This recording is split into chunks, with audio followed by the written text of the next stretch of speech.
ચા મૂકું મૂક ને પી જાઉં હવે. ખરેખર તો છે ને જેને પાવાની દાનત ન હોય ને ઈ વાર આવીને પૂછે જા મૂકું. અને જેને એવો મહેમાન ગતિનો થનગનાટ હોય ને, આહા મારા ઘરે અતિથિ આવ્યો છે, ભૂખો ન જાવો જોઈએ. એને તો ખબર પડે ને કે મહેમાનના ચપલા ઉતર્યા છે ઘરની બહાર, તો એ ગ્રહ લક્ષ્મી સિદ્ધિ રસોડામાં જઈને ચૂલો ચાલુ થઈ ગયો હોય, ગેસ ચાલુ થઈ ગયો હોય, ચાની તપેલી મુકાઈ ગઈ હોય. અને હું તો કોક લોભિયાના ઘરે જાઉં ને, હું તો ત્યાં સુધી કોક લોભિયાના ઘરે જાઉં ને, એના કરતા સમુદ્ર કિનારે બે જાઉં હારું, દરિયા કિનારે બે જાઉં હારું. ઓલો દરિયાઓ આપણે ઘૂઘવાટા ને આવકારા તો આપ્યા રાખે, લોભિયો આપણને આવકારો ન દે. હે કોઈ જાશો ના એવાને આંગણે, કોઈ જાશો ના એવાને આંગણે, એ અમે ડાયા ને બીજા બધા મૂર્ખા રે, અમે ડાયા ને બીજા બધા મૂર્ખા રે.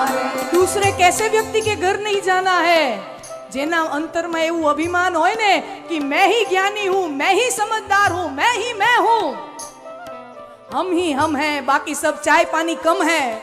જેના મનમાં એવા અભિમાન હોય ને कि मैं हूं, दूसरे सब तुच्छ हैं. અમે ડાયા ને બીજા બધા મૂર્ખા રે, અમે ડાયા ને બીજા બધા મૂર્ખા રે. જેના અંતરમાં એવા અભિમાન છે, જેના અંતરમાં એવા અભિમાન છે. હે કોઈ જાશો ના એવા ને આંગણે રે, કોઈ જાશો ના એવા ને આંગણે, હે કોઈ જાશો ના એવા ને આંગણે રે, કોઈ જાશો ના એવા ને આંગણે. એ મહેલ મોટા ને મન જેના સાંકડા રે, મહેલ મોટા ને મન જેના સાંકડા રે. એ જેના મુખમાં રામનું નામ છે રે, જેના મુખમાં રામનું નામ છે. હે કોઈ જાશો ના એવા ને આંગણે રે, કોઈ જાશો ના એવા ને આંગણે. મહેલ મોટા ને મન જેના સાંકડા રે, મહેલ મોટા ને મન જેના સાંકડા રે. જાતા હલાદો મહામનઃ. નંદ બાબાને આનંદનો અનુભવ થયો અને મહામન થયા, અને મહામન થયા, આનંદ થયો તો એમણે શું કર્યું એ આ કથાઓમાં દર્શન કરીએ. એ પૂર્વ આવો સમય થઈ ચૂક્યો છે. આપણા અહીં ઉપસ્થિત આપણા દાતાશ્રીઓ, એમનો આદર સત્કાર, એમનો સન્માન સમારોહ લઈ લઈએ અને પછી ભગવાનની બાળ લીલાઓની કથાનું આપણે દર્શન કરીએ.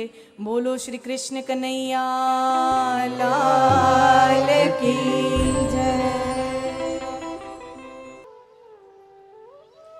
શ્રી કૃષ્ણ કનૈયા લાલ કી જય.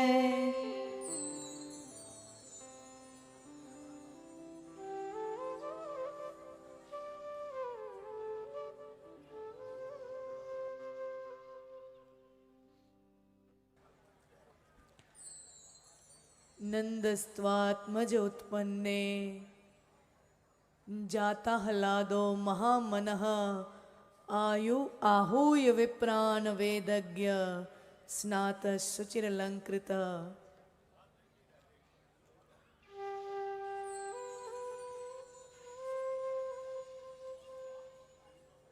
નંદોત્સવ ઉજવાયો છે.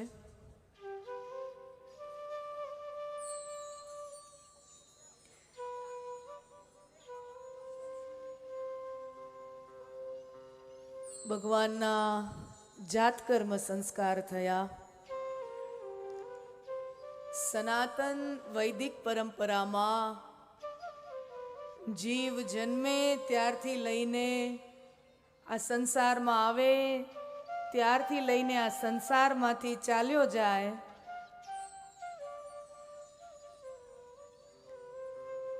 ત્યાં સુધી 16 સંસ્કારમાંથી જીવ પસાર થાય છે. તો જાતકર્મ સંસ્કાર પહેલો સંસ્કાર. હવે ગર્ભ સંસ્કારને ગણો જન્મ પહેલાથી, તો ત્યાંથી ગણતરી કરવી હોય તો અલગ વાત છે, પણ જાત કર્મ સંસ્કાર જન્મ લીધા પછીનો પ્રથમ સંસ્કાર આપણા ઋષિ મુનિઓનો સુંદર મજાનો વારસો છે કે સનાતન વૈદિક પરંપરામાં જન્મતું બાળક આ સંસ્કારોમાંથી પસાર થાય. જાતકર્મ સંસ્કાર બાળકનો જન્મ થઈ જાય એના થોડાક કલાકો કે દિવસોમાં જ કરવાનો હોય.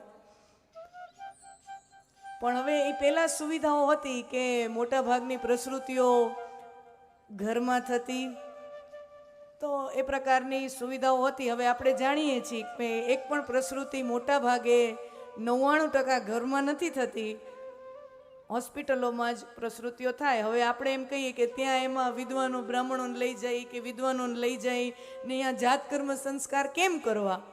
કારણ કે જન્મતાની સાથે થોડાક કલાકોમાં થોડાક દિવસોમાં 1-2 દિવસની અંદર જ કરવાના, 48 કલાકની અંદર. હવે આપણે જાણીએ છીએ કે એમાંથી આપણને છૂટા જ 2 દિવસે 3 દિવસે કરતા ઘણી વખત કોમ્પ્લિકેશન હોય તો વધારે. અને હવે તમે જોજો મજાનું છે, બાળક જન્મે ને એટલે ડિલિવરી હાઉસમાં દ્રશ્ય કેવું હોય? જન્મ્યું હોય સરસ મજાનું, પછી નવડાવી ધોવડાવી લપેટીને હાથમાં આપવામાં આવે. સૌથી પહેલાં માને આપવામાં આવે અને ત્યાં પિતાજી આમ મોબાઈલ લઈને ઊભા હોય, ટીચક હોય ને, કારણ કે વોટ્સઅપમાં ફેમિલીને મોકલવાનું ને, ઠીચક. એટલે સૌથી પહેલું બચ્ચું શું જુએ? મોબાઈલનો ફ્લેશ. અને પછી આમ ન તો પછી શું કરે?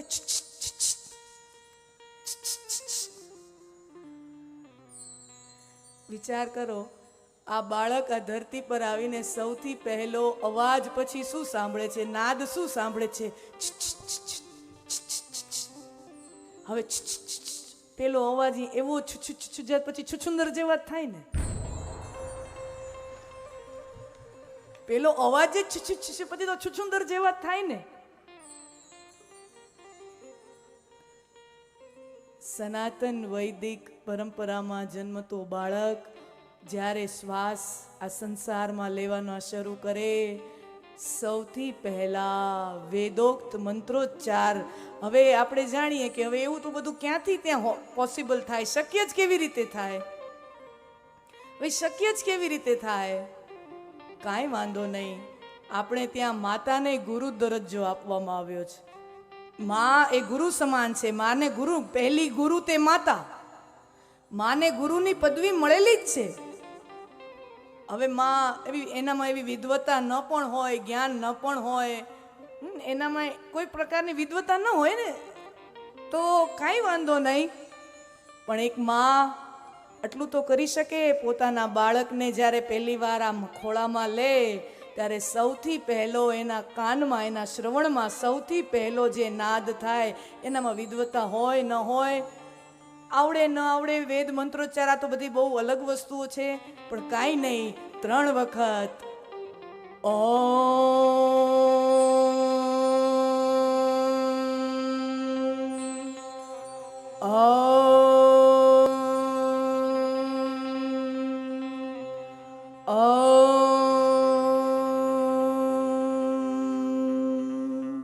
માં સ્વયં પોતે 3 વખત ઓમકારનો નાદ પોતાના સંતાનના કાનમાં કરે, શ્રવણમાં ઓમકારનું પય એને પાય, અને પછી આ એ સંતાન મોટો થાય. અને એ પ્રભાવ છે, ઓમકારનો એક પ્રભાવ છે.